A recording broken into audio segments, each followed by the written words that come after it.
Bueno, son dramáticas las imágenes, parecidas a una película. El rescate de balseros que tuvo lugar ayer cerca de Los Cayos de la Florida, hace pocas horas. Son 13 jóvenes cubanos desaparecidos que salieron hace unos 8 días de Cuba y zozobraron llegando a una isla que se llama Elliott Key, muy cerca de las costas de Miami. Los guardacostas y unidades de los bomberos de Miami-Dade han sido los protagonistas de esta desgarradora historia. Y con los testimonios vamos a empezar otro capítulo más de la odisea de los balseros cubanos en busca de libertad, que aparentemente se incrementa, crece la ola de los balseros tratando de llegar a las costas de Miami. Bienvenidos a María Elvira, el primer programa de información, análisis y debate para todos los hispanos de Estados Unidos. A trabajar para usted.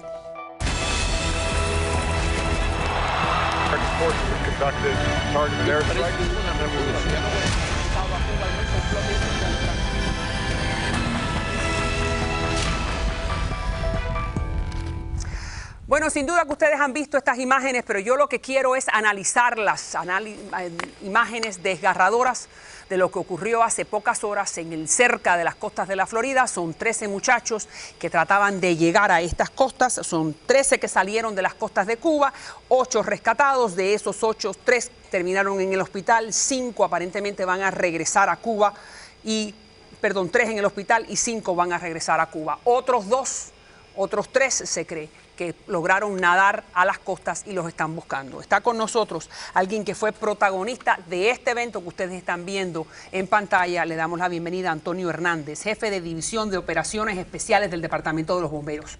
Gracias. Sin duda que cada vez que usted ve eso, aunque lo ve y lo ve y lo ve, siempre le toca el corazón, ¿no es así? Sí, con todos los rescates que nosotros operamos, siempre es algo especial para nosotros. Óigame, yo me pongo solamente en la posición de ese muchacho que tuvo que estar en la cesta, que lo subieron a la cesta y lo izaron hasta el helicóptero y estar en esa situación un poco difícil. También la bienvenida a Ramón Saúl Sánchez, presidente del Movimiento Democracia. ¿Cuántos balseros no ha rescatado y con cuántos no ha hablado? Vamos a ver, una de las preguntas que tenemos en esta situación, quiero solamente adelantarme que siguen buscando a un par de ellos que todavía están desaparecidos. Esto es otro evento más, como digo, que ustedes han tenido que vivir.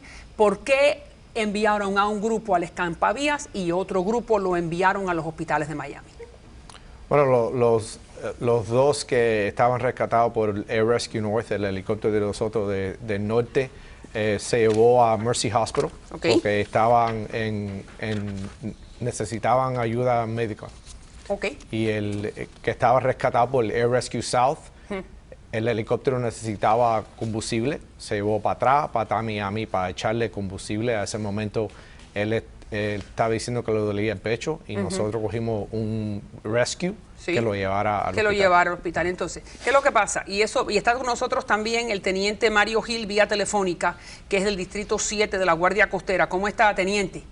Muy bien. Gusto en tenerlo en el programa. Nosotros lo hemos tenido aquí en el estudio anteriormente porque usted nos ha venido a compartir que a veces hay ciertos litigios o discusiones entre las diferentes autoridades, los bomberos, Marine Patrol y la Guardia Costera, en ver qué hacer con ese balsero. ¿No es así? No creo que hay discusiones, sino nos tenemos que comunicar muy bien para trabajar juntos como agencias hermanas que somos.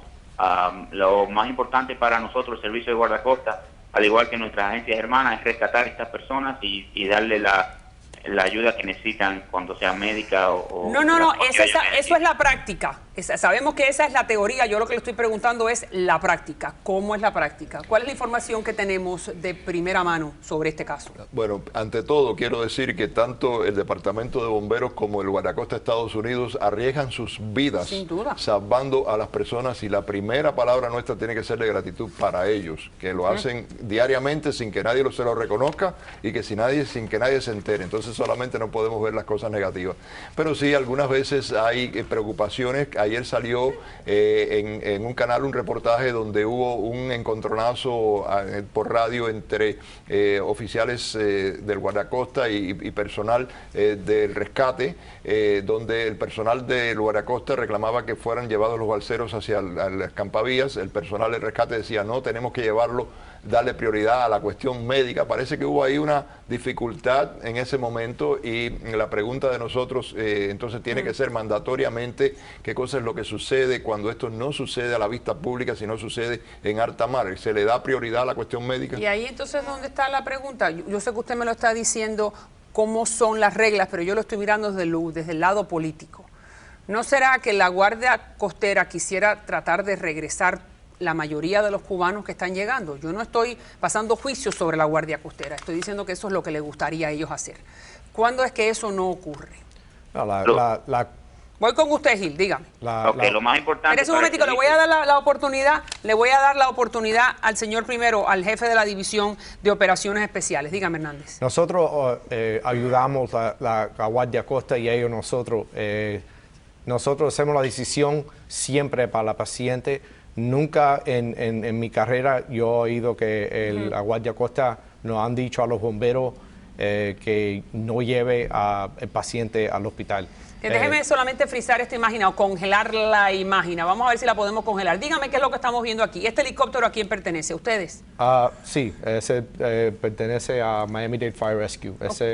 ¿Y ese señor que está ayudando, el que está vestido de negro, quién es? Ese es uno de los bomberos Flight Medic de nosotros. Ok, ¿y ese bombero hay algún tipo de protocolo en cuán cerca se puede acercar el helicóptero al agua? No, bueno, la operación tratamos siempre de no poner el helicóptero tan cerca al agua, pero nosotros hacemos lo que tenemos que hacer para poner la persona adentro. Y aquí este es un balsero y en el momento en que él sube al helicóptero, ¿qué pasó?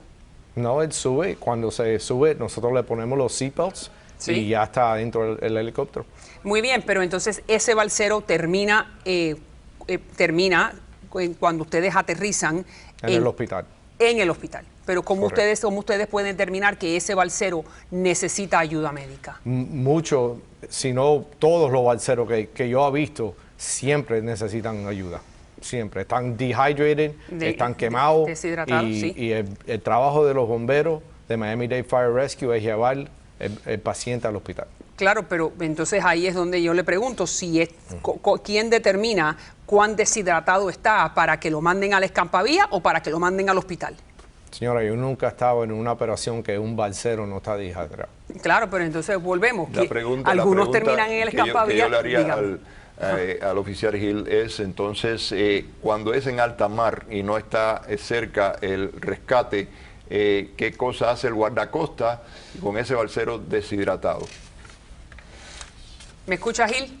La pregunta que le está haciéndole Ramón Saúl. En el servicio de guardacosta, nuestros tripulantes de nuestras embarcaciones están entrenadas para poder darle primeros auxilios a estas personas que rescatamos en alta mar. También tenemos comunicación con doctores aquí en tierra y ellos nos ayudan bajo teléfono. Y a veces también tenemos médicos o physician assistants encima de las embarcaciones de guardacosta para atender a las personas que rescatamos. Vamos entonces a ver si podemos ver la próxima imagen para que usted me pueda explicar qué es lo que estamos viendo aquí. Fíjese, aquí estamos viendo como un balsero tiene la cabeza apoyada y que tiene la blusa o la camisa negra lo vino a ayudar, lo vino a darle rescate. Dígame qué es lo que en ese momento, qué es lo que dice el protocolo.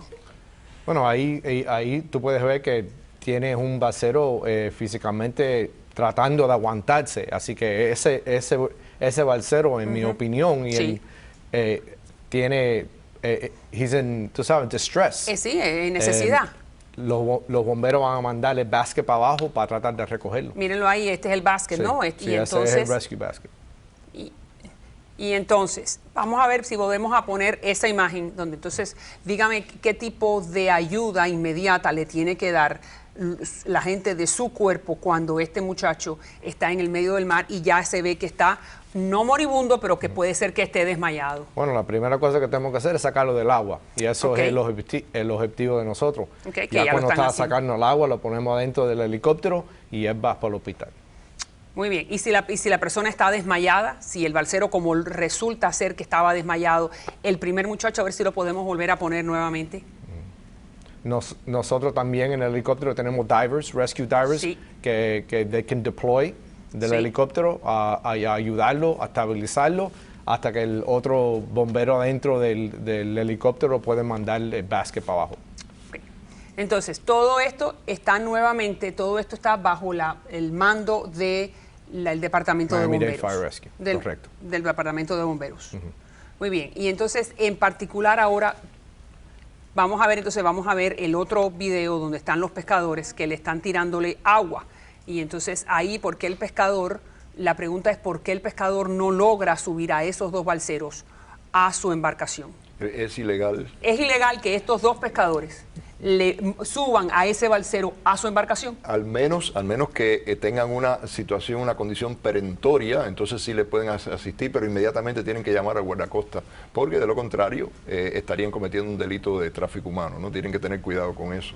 Entonces, yo no soy abogado, pero nosotros tenemos ese cuidado siempre. Porque lo que vemos aquí es que estos pescadores le lanzan una botella de agua a este. ¿No es así? Y entonces, pero él me dice que si el balsero está medio muerto y necesita que no lo dejen en el mar, ¿cómo pueden entonces determinar estos señores que ese señor no está deshidratado y que ya necesita que lo suban a la embarcación? Bueno, este señor, si estoy correcto, había un tiburón bien cerca de uno de los balseros de nosotros. Okay. Y creo que este fue el que nosotros mandamos. Este es el otro helicóptero Air Rescue South que recogió el señor este. Este señor tenía un tiburón bastante grande al lado de él y los rescates nosotros decidieron que mandar el basket para no tener un problema. Absolutamente, y bueno, y estoy segura de que en este momento él no sé si estará mirando este programa, pero va a agradecerle por el resto de su vida que ustedes hayan hecho esto. ¿Cuántos balseros de este incidente que estamos analizando lo que ocurre? Ahí ustedes están viendo cómo este muchacho está ya casi desmayado o está fuera de sí y los miembros de los cuerpos de rescate lo está tratando de ayudar por lo menos a sacarlo de su situación.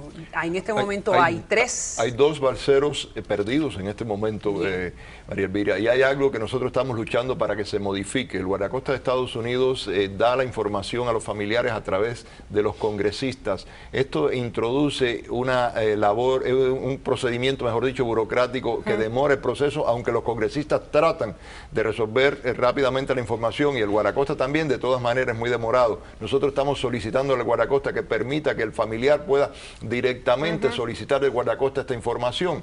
Tenemos el caso, por ejemplo, de un padre ahora Lázaro, mismo, de Lázaro, que ya tomamos comunicación con él. Lázaro está tratando de buscar a ver si alguno de esos dos muchachos desaparecidos, pero él piensa que está en alguno de los cayos. ¿Podría ser eso posible? De que alguno de estos dos muchachos que se tiraron a nadar en Elliott Key puedan estar... Cualquier cosa es posible. Las corrientes aquí en South Florida son bien fuertes y cualquier cosa puede estar.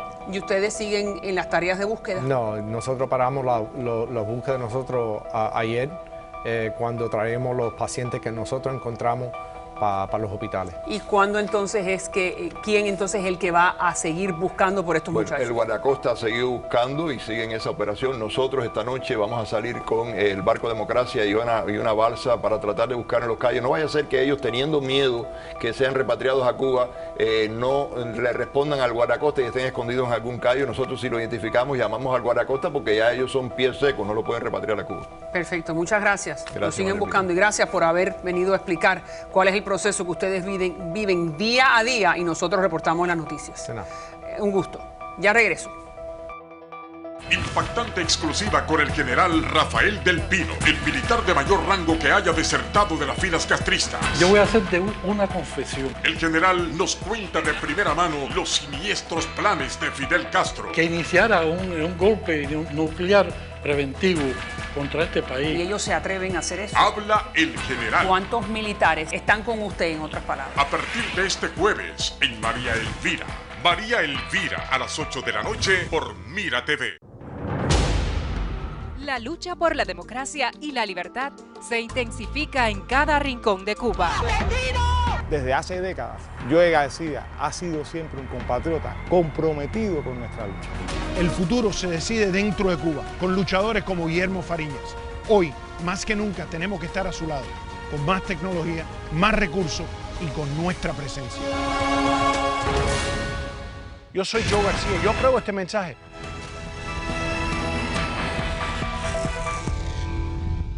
Bueno, sin duda que ustedes en sus casas han escuchado este anuncio político pagado a favor del congresista federal Joe García, donde ahora está la figura del señor Fariñas, que usted conoce muy bien que Fariñas es uno de los grandes luchadores por la democracia y la libertad en Cuba. Tiene 23 huelgas de hambre. La situación es que aparentemente Fariñas, según dice Fariñas, y eso lo estamos escuchando en las últimas horas, hemos escuchado al señor Fariñas decir que no necesariamente eso era lo que él quería decir. Y está con nosotros alguien que es muy cercana al señor Fariñas, que es la señora Cari Roque, analista política. ¿Cómo está usted, Cari? Muy bien, María Elvira, un saludo para ti, tu audiencia y los invitados que están en el panel contigo. El gusto es nuestro. Entonces, el hecho que ahora Fariñas ha alegado que él no sabía que esta intervención iba a ser utilizada para un anuncio político pagado, ¿qué piensas tú de eso? Yo creo que él lo cogió de sorpresa y fíjate, Fariñas no ha hablado todavía. Se supone que Fariñas esté por emitir un comunicado donde él aclare su posición. Pero hay una realidad, en ningún momento él está apoyándolo. Él está hablando de que Joe García es un hombre que lleva años luchando por la libertad de Cuba. Eso, quien anuncia, quien dice que es un anuncio político pagado es el señor Joe García, no es Guillermo Fariñas. O sea, yo no meto la mano en la candela por nadie, pero a mí me extraña mucho que una persona como Guillermo Fariñas, una persona que sabe que el apoyo a la oposición interna cubana, lo mismo parte de demócratas que de republicanos, que de independientes, vaya a prestar su voz para una campaña política en el exterior. En primer, eso lo pondría en una situación muy difícil con el propio régimen cubano, que sabemos que no perdona a nadie, aunque ese alguien esté pidiendo el levantamiento del embargo, mejores relaciones. Ellos nos ven a todos como enemigos. Es correcto, pero ¿no será que Fariñas, y la vez que estuvo aquí en el programa, lo vi que estaba un poco débil, como acabo de decir, son 23, 24 huelgas de hambre? Eso tiene que hacer mella en el cuerpo. ¿No será que Fariñas en ese momento se confundió? Quédate ahí porque quiero que sigas con nosotros en el debate. ¿Cómo usted la ve, Fernández? Mira, María Elvira, obviamente él sale en cámara y tenía una cámara al frente hablando a favor, diciendo cosas positivas sobre Joe. Esto va a ser historia hoy y lo va a reportar hoy, pero la elección no va a ser decidida por eso.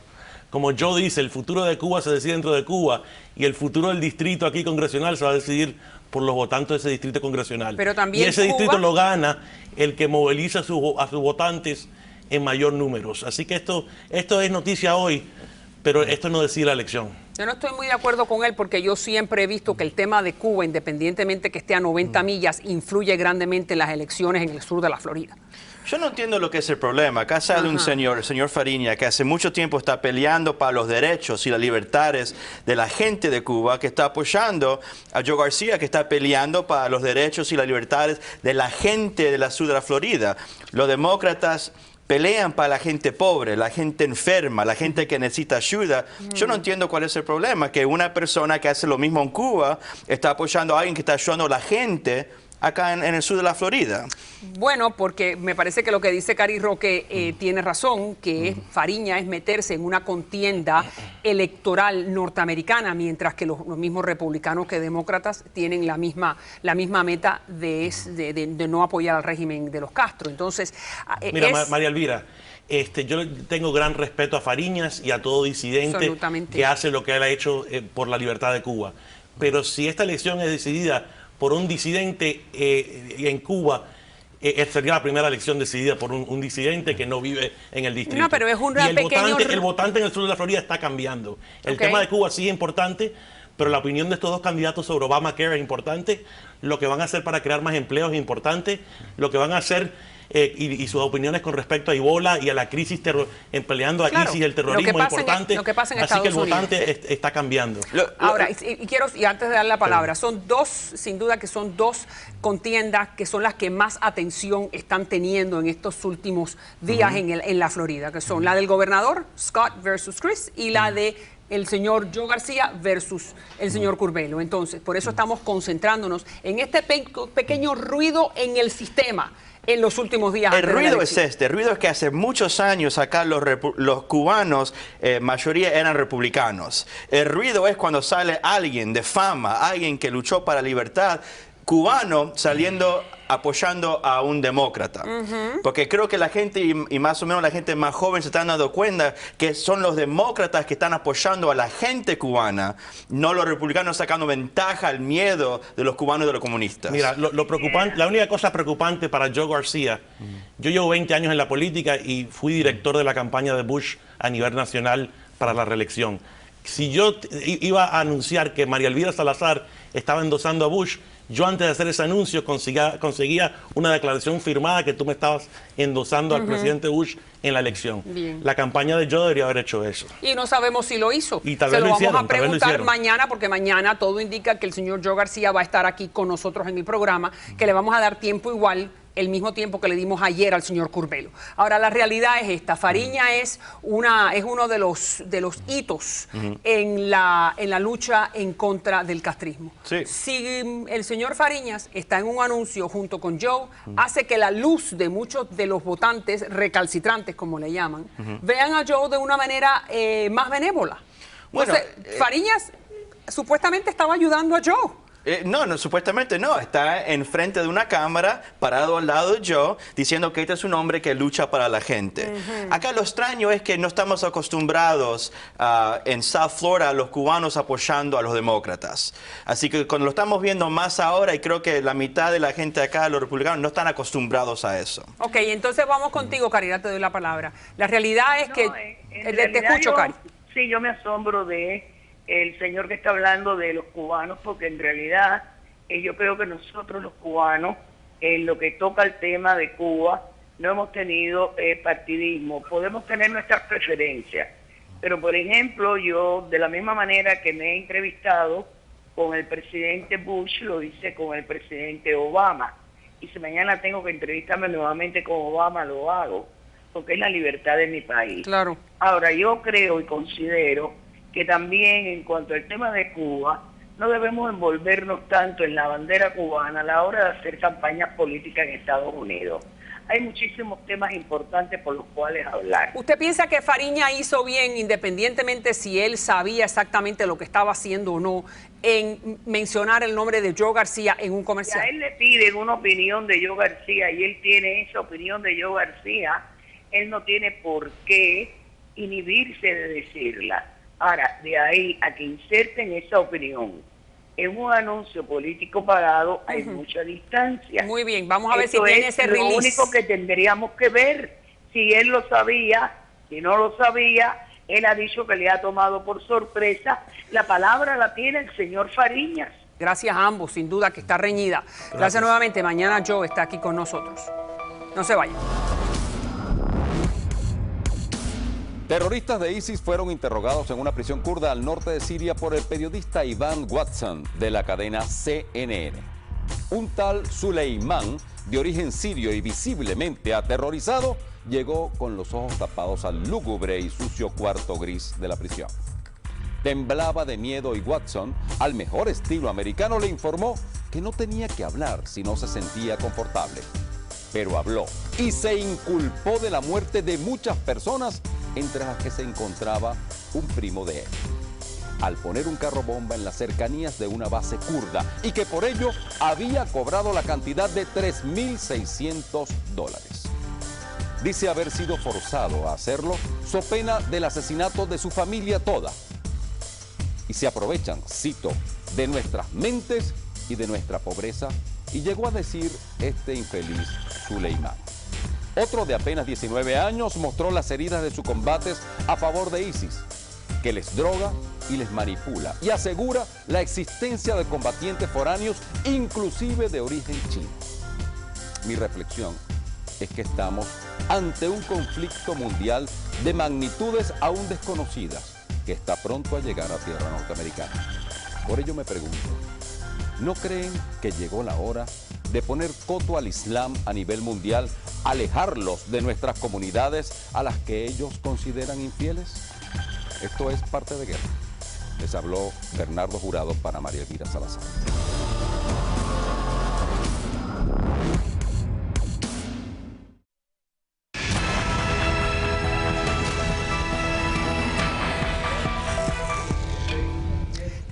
Estamos empezando entonces este segmento de Colombia, donde hay una gran controversia en ese país, porque aparentemente el gobierno del presidente Santos, de una manera muy relajada, le permitió viajar a La Habana a 2 guerrilleros, que no son cualquier guerrillero, son guerrilleros de alto rango que están buscados por los Estados Unidos, están en la lista de los más buscados en Estados Unidos por narcotráfico. En particular, el señor conocido como Romaña, que es Henry Castellanos, responsable por las llamadas pescas milagrosas. Nuestra audiencia colombiana sin duda que sabe muy bien lo que significa eso cuando uno estaba en un retén, que lo secuestraban para extorsionarle dinero o que algún tipo de contribución todos los meses de los diferentes negocios colombianos que le tenían que otorgar a la guerrilla. ¿Quién mejor que para hablar de esto, de lo que está ocurriendo, esta gran controversia en este momento en Bogotá, que el señor Cristian Mancera Mejía, analista político, director de la tribuna Col USA? Muchas gracias por estar con nosotros. Y Juan Pablo Salas, periodista de Caracol 1260. ¿Qué ha dicho el presidente Santos? El presidente Santos ha dicho que hay que tragarse muchos sapos. Así mismo, hay sapos muy grandes que uno se tiene que tragar. Fíjense. Comandantes o los jefes más duros de las FARC en La Habana es una buena noticia. Eso quiere decir que ya cada vez más están discutiendo de cómo es que van a hacer la transición para dejar las armas. Bueno, entonces la gran pregunta es ¿por qué este señor, que lo buscan las autoridades colombianas, que lo busca los Estados Unidos, responsable de las pescas milagrosas, el señor Romaña, puede salir de una manera tan fácil hacia La Habana sin que haya ningún tipo de consecuencias? ¿Es necesario verdaderamente este señor en las negociaciones en La Habana? Bueno, yo creo que a medida que el proceso va avanzando vamos a ver más de estos sujetos desfilando por La Habana por una sencilla razón. En la medida en que la FARC va a ir buscando limpiar todos sus delitos y de una manera sanear toda esa mano de estela de crimen que ha dejado durante muchos años, esta mano de sujetos van a ir saliendo del país como en desfile, ¿no? En fila india, buscando obviamente estar en ese momento cúspide cuando la paz se firme y de una y otra forma... Pero todavía no estamos en la firma. No, la exacto, pregunta es ¿por qué hace falta que este señor esté allí para continuar negociando la paz? Porque es uno de los criminales más importantes de las FARC, es una de las personas encargadas de la gran cantidad de secuestros en el país. Entonces, que esta persona se vaya añadiendo allá demuestra de que hay una unidad dentro de la FARC y que sea como sea, se manda el mensaje también a la opinión pública, a pesar que no estemos de acuerdo algunos, que esa paz va a ser consecuente, que va a ser una paz consolidada y que no vamos a tener grupos remanentes como resistentes al proceso de paz. Entonces se manda ese mensaje tal vez de unidad, de que ellos están consecuentemente de acuerdo con el proceso de paz. Ok, y entonces, ¿es necesario este señor, es necesaria su presencia en La Habana? Yo creo que es significativa, no sé si es necesario, pero sí es significativo porque es uno de los líderes militares de las FARC y es una persona que tiene una historia bastante larga de su accionar y es importante que se demuestre que esos líderes están involucrados y están comprometidos con ese proceso. Si ese proceso continúa adelante, pues es lógico que se vayan sumando esas fuerzas y eso mismo implica que se sienten seguros y se sienten confiados de que el proceso va avanzando y por lo tanto pueden permitir que su personal viaje a esos lugares precisamente. Claro, pero nuevamente no creo que todavía no he entendido. Ellos se pueden sentir seguros que el proceso de paz está continuando todavía en las montañas de Colombia. No tienen que necesariamente estar presentes, físicamente presentes en La Habana. Es cierto, pero Romaña es representante de una fila, de un estilo político, de una forma de pensar y eso hace que su presencia en La Habana signifique que esa línea está presente en La Habana y quiere firmar. Ajá, muy bien. Y entonces el otro personaje que le dicen Pacho Chino es nada más y nada menos que el responsable del asesinato de los 11 diputados del Valle del Cauca y es uno de los cabecillas de la FARC más involucrados en el narcotráfico. Ahí está. Para aquellos hermanos latinoamericanos que no recuerdan muy bien qué fue lo que pasó en el Valle del Cauca, son 11 diputados nacionales que los apresan en las famosas pescas milagrosas, ustedes lo saben mejor que yo, y los ultiman, los matan. ¿No es así? Es uno de los crímenes de lesa humanidad más graves que ha cometido las FARC, sin duda alguna, y el hecho de que este personaje esté allá implica que están empezando a exponer precisamente esas caras más crueles de su propia gente y por lo tanto la pregunta siguiente será, si esa firma se da, ¿qué va a suceder con sujetos como Chino? ¿Va a ser juzgado o se va a quedar afuera? Y esa es la gran pregunta. Ese punto todavía no está negociado, porque eso es uno de Pues los 5 puntos venido... que negociar. Exacto. Para que el público entienda, son 5 puntos a negociar y uno de ellos es este, que va a pasar con personajes como Chino o como Romaña. ¿Eso ya se discutió? No, pero lo relevante de que esta gente estuviera ahí, ojalá sea en el, digamos, futuro inmediato, es que si están allá en La Habana, es que de una u otra manera paguen por sus crímenes, porque si estos sujetos van a estar allá y al final de cuentas va a haber una impunidad dentro del proceso, entonces va a ser finalmente una burla al país. Entonces, si van a sacarlos de la selva, como decías tú en este momento, porque se pueden quedar en la selva y aportar sea como sea el proceso, si van a ir realmente allá es porque de una y otra forma también se van a incluir a las víctimas y se van a reparar a las víctimas, ¿no? Que es lo más importante, ¿no? Bueno, pero volvemos entonces a cuál va a ser el papel de estos señores en la vida civil después que firmada la paz. ¿Se sabe en este momento cuál podría ser? Porque ahí es donde viene la gran controversia, ¿no es así? La gran controversia, pero al final de cuentas la gran solución. Okay. El país, a través de este proceso, tiene que resolver quiénes son los representantes de las FARC que eventualmente podrán tener la capacidad o la posibilidad de lanzarse a una carrera política formal. Yo no creo que todos ellos estén en condiciones legales y legítimas de realizarlo. Pero más allá de correr para algún puesto político, es el hecho de que no terminen presos y que no es así, que puedan caminar libremente por las calles del país. Pues es uno de los debates más importantes que se va a vivir, y es cómo va a resolver la justicia transicional, o sea, la justicia de transición, ese fenómeno. Además, como sucedió con los paramilitares en su momento. Ahora, ¿por qué tanta controversia en la prensa colombiana por el hecho que el presidente Santos permitió que estos dos señores salieran para Cuba? ¿Dónde es que está el malestar del pueblo colombiano? Explíqueme. Pues el malestar finalmente está porque este sujeto es culpable de una cantidad de crímenes, como lo mencionaba él, de lesa humanidad. Son sujetos que, sea como sea, han hecho demasiado daño al país. Y es como ese mensaje equivocado tal vez a las víctimas, que se le da un premio a estas personas que han cometido tantos crímenes nefastos, que de una u otra manera se sienten en La Habana a aportar. O sea, no le vemos sentido a que salgan allá a participar en esta negociación, cuando de una u otra forma ya las cabecillas fundamentales de la FARC están en La Habana, y empezar a llevar a esta gente es como decir a las víctimas, bueno, ahora vamos a hacer el show, pues para que como premiar a esta gente que hizo tanto daño. ¿No te está de acuerdo con lo del sapo que dice el presidente? Es que precisamente este es uno de los sapos que hay que comerse. Porque definitivamente uno hace la paz con los enemigos, no con los amigos. Eso es como un divorcio. En el divorcio las parejas eventualmente tienen que cruzarse, al menos frente al juez, para firmar ese documento, y yo pienso que eso es el ejemplo que estamos viendo. Yo no creo que esto implique necesariamente impunidad para estos personajes. Esto simplemente implica que están en el proceso de firma de paz y por lo tanto tienen que alcanzar ese acuerdo. Y para alcanzar el acuerdo hay que sentarlos a la mesa. Entonces, ¿por qué el país no para alcanzar el acuerdo hay que sentarnos en la mesa, pero no hay que llevar a toda esta gente, sobre todo porque, pues, o sea, desde la perspectiva desde que se mira y la controversia que ha generado, siempre sea como sea, se genera un estupor, una incomodidad en las víctimas. Y una cosa es sentar a las cabecillas fundamentales, otra cosa muy distinta es sentar a personas que sea como sea, tal vez no tengan la misma relevancia, pero son criminales nefastos. Quédese ahí, como dice él, y contésteme esta parte, es cierto que la gente que está negociando ya está en La Habana, y hay unos cuantos importantes que llevan casi 2 años. Timochenko llegó hace poco, que es el gran jefe indio, y ahora llegaron estos dos que son de los más malitos.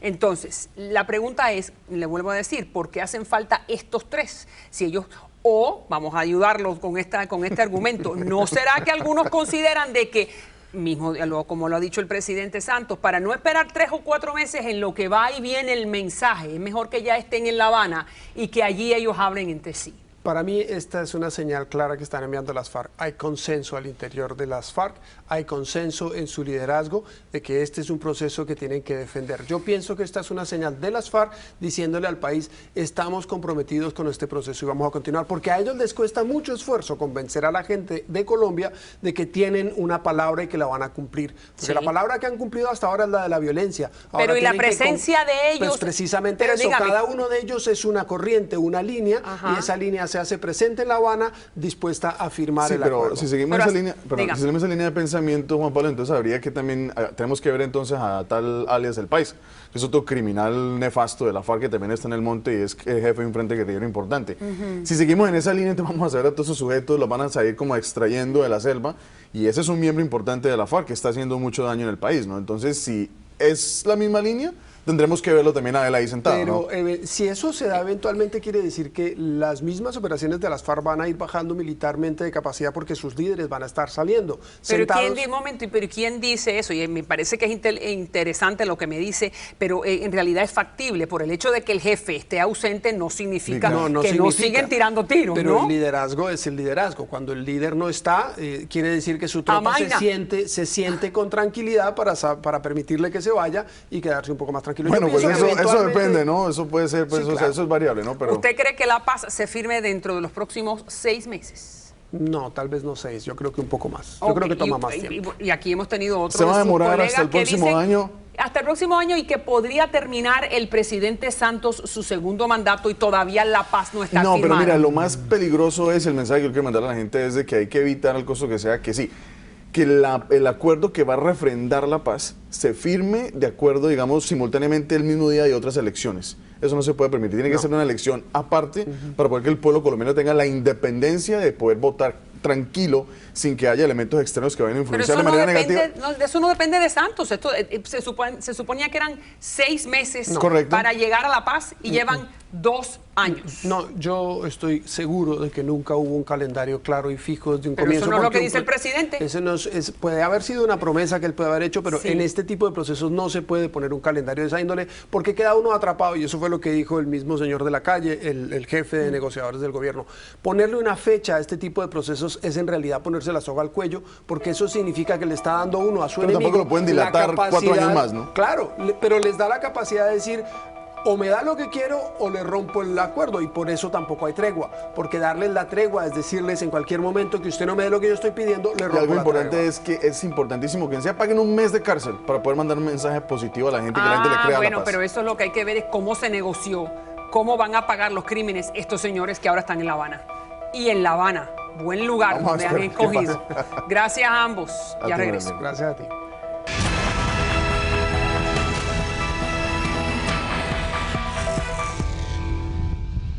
Impactante exclusiva con el general Rafael del Pino, el militar de mayor rango que haya desertado de las filas castristas. Yo voy a hacerte una confesión. El general nos cuenta de primera mano los siniestros planes de Fidel Castro. Que iniciara un golpe nuclear preventivo contra este país. ¿Y ellos se atreven a hacer eso? Habla el general. ¿Cuántos militares están con usted, en otras palabras? A partir de este jueves en María Elvira. María Elvira a las 8 de la noche por Mira TV.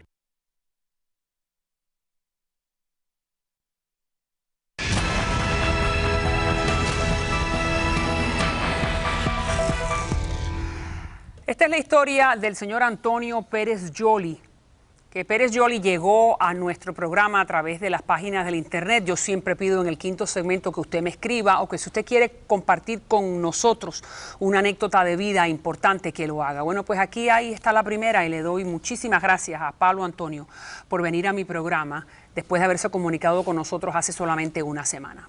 Pablo Antonio tiene una historia trágica, pero tiene un final muy feliz. ¿Y por qué digo que es un final feliz? Porque ha demostrado ser un luchador, que no importa que su propio padre le haya disparado un tiro en la cabeza, literalmente, él ha perdonado, él está parado y a la misma vez puede venir al programa a contar su historia y a demostrar que es un luchador. Un gusto en tenerte en el programa. Yo sé que tienes dificultad en la visión. No, sí, el gusto es nuestro. ¿Por qué? Porque tiene dificultad en la visión por el tiro. Se quedó casi ciego. Su padre llega a los Estados Unidos, lo manda a buscar a él y a su mamá. Llegan a los Estados Unidos y aparentemente tu padre tenía un carácter tan violento que pues agrede en contra tuyo. Dime, correcto, ¿cuál es el recuerdo que tú tienes de tu padre? Bueno, mi padre, yo desde que nací, él siempre fue así, él siempre fue bastante agresivo. Hay varios incidentes de muchacho que son bastante relevantes, ¿no? Porque él de niño me rompió un viaje a la bicicleta con un hacha y cosas así me hacía. Pero bueno, yo nunca pensé que iba a llegar a esto. Aquí incluso me puso la pistola en la cabeza 2 veces anteriores. Yo pensé que no lo iba a hacer nunca y un día lo hizo. ¿Y por qué? ¿Qué es lo que te decía cuando te ponía la pistola en la cabeza? Boberías, cosas simples, cualquier cosa que pueda tener una discusión verbal de cualquier cosa. Él por algo enseguida iba a recoger la pistola y ya sacámosla. Incluso un día delante de unos amigos que están aquí, yo ni cuenta me di por una discusión por el parqueo, tenía puesta yo la pistola en la cabeza, o sea, todo el mundo gritando, y bueno, primero yo con la pistola en la cabeza, ¿qué pasó? Y todo el mundo le cayó arriba, chico, ese es tu hijo, ¿cómo vas a hacer eso? No sé qué. Ese día pasó. ¿Y tú cómo te sentías cuando eso ocurría? María Pilar, es que el problema es que eso me lo hacía a mí desde niño. De verdad, eso, la primera vez que me lo hizo yo estaba chiquitico y empecé a llorar, ¡ay, mami! Y le dije a mi mamá, mami, me va a matar. Porque yo de niño una pistola, yo nada más que veía en las películas que cuando sacaban una pistola era para matar. Y en ese tiempo me empecé a matar. Y entonces eso siguió haciéndomelo él y yo decía nunca, no hace nada, un día me lo hizo. A mí eso se me fue de las manos producto de que para mí era mentira, no me lo iba a hacer. Cuéntame de ese día, ¿cómo fue? Bueno, yo verdaderamente de ese día no me recuerdo mucho, porque yo nada más que discuto con él por teléfono, porque él había dejado a mi mamá en una parada botada, y mi mamá me llama, oye, está lloviendo y no tengo con qué irme para el Sedano. Yo le dije, mami, yo estoy trabajando, deja ver si yo tengo chance y puedo pasar en una escapadita que yo me di. Entonces me cojo, ¿te parece que tengo un tiempo? Y yo entro por la casa y cuando lo llamo me dice, no, yo estoy ahí durmiendo, no sé qué. Yo entro a la casa y digo, cuando entro a él me dice, ven acá. Le digo yo, perdón, ¿qué pasó? Esto, lo otro, no buscaste a mami, no sé qué. Y él me salió con una de las griterías que siempre gritaba y una vez coge y me escupe en la cara. Y yo digo, ¿por qué tú me haces esto? Yo no se me olvida. Yo hice así, me eché saliva en los labios y le hice con el dedo así. Me acuerdo que él tenía puesto una camisita de rayas, lo único que yo me recuerdo. Aquí le caí un poquito de saliva. Me desperté 2 o 3 meses después en el Jackson, lleno de completos aparatos. Aparentemente yo estaba sentado o algo porque tengo el disparo aquí. En el Jackson me dijo un médico, eso, no, ¿qué te pasó? Y digo, no, porque yo pensaba que era un accidente en el carro. Y dice un médico, ¿un accidente? ¿Una bala? Digo, ¿qué? ¿Cómo que bala? ¿Cómo que? Dice, no. 3 meses después. Sí. ¿Cuáles fueron los efectos del balazo? Bueno, ¿cómo quedaste físicamente? Sé que perdiste la visión. Estaba ciego completamente. Yo me he ido recuperando. Yo no me acordaba. De entrada, yo solamente hablaba que estaba en Cuba primero, porque se me había olvidado todo. Yo hablaba que estaba en Cuba. A medida que he ido pasando el tiempo es que me han venido los recuerdos. Después me empecé a acordar que yo estaba en los Estados Unidos. Y después yo dije, bueno, pero ¿por qué razón yo tuve un accidente? Porque me decían un accidente en el carro. Y yo decía, pero ¿cómo yo tuve un accidente en el carro y la fuerza de aire si yo nada más que tengo un golpe aquí? ¿Qué extraño está ahí? Claro, pero tu madre sabía la verdad. Mi mamá, pero mi madre es muy silenciosa. Ella no habla nada. Absolutamente nada. Los médicos incluso le decían a mi mamá, tienes que decirle la verdad a él porque él no es vos, se está dando cuenta.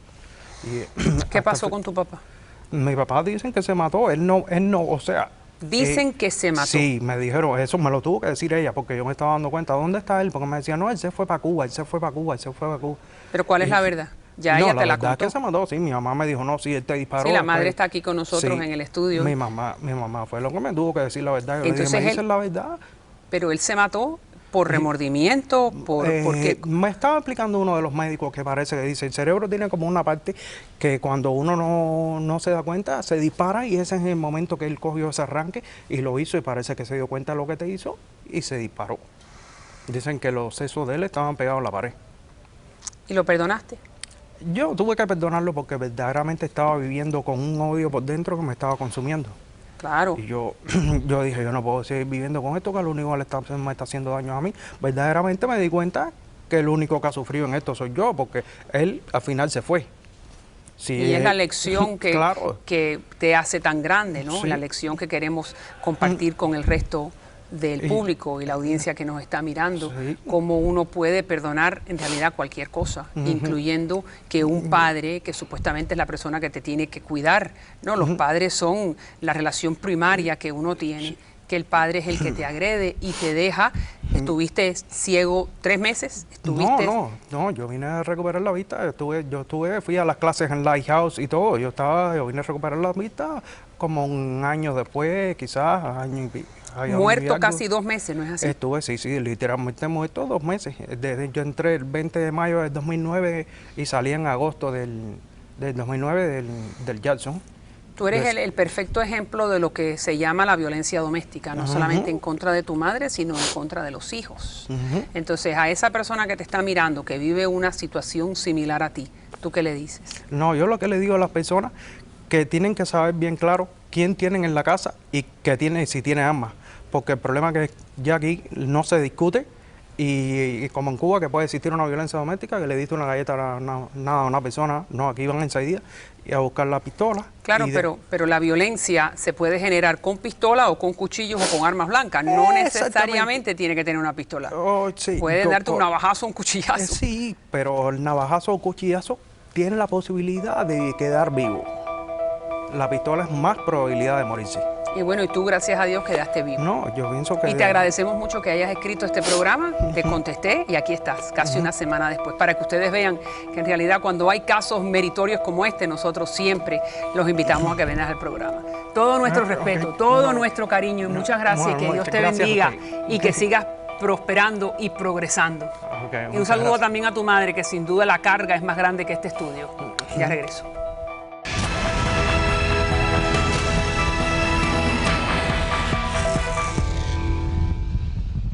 Impactante exclusiva con el general Rafael del Pino, el militar de mayor rango que haya desertado de las filas castristas. Yo voy a hacerte una confesión. El general nos cuenta de primera mano los siniestros planes de Fidel Castro. Que iniciara un golpe nuclear preventivo contra este país. ¿Y ellos se atreven a hacer eso? Habla el general. ¿Cuántos militares están con usted, en otras palabras? A partir de este jueves en María Elvira.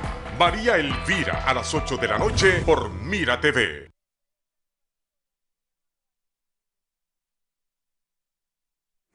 Bueno, este es el quinto segmento cuando puedo hablar con usted o recibir sus sugerencias a través de las páginas del internet. Ahí está en Facebook María Elvira, en Twitter, en YouTube y en Instagram. Y lo que ustedes acaban de ver y lo que acabo de decir, que cuando hay relatos, episodios, usted tiene algún tipo de tema que le gustaría exponer en este programa, a mí me gustaría poder saberlo. Escríbame a través de las redes sociales.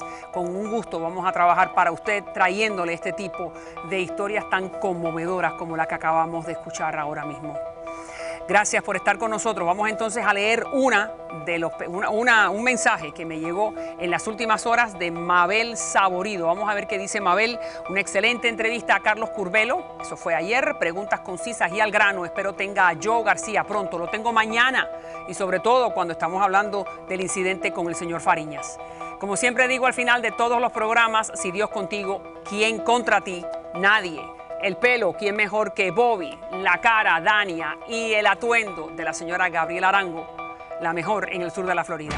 Gracias nuevamente por estar con nosotros en sintonía. Nos vemos entonces a las 8 aquí en Mira TV. Hasta entonces, buenas noches.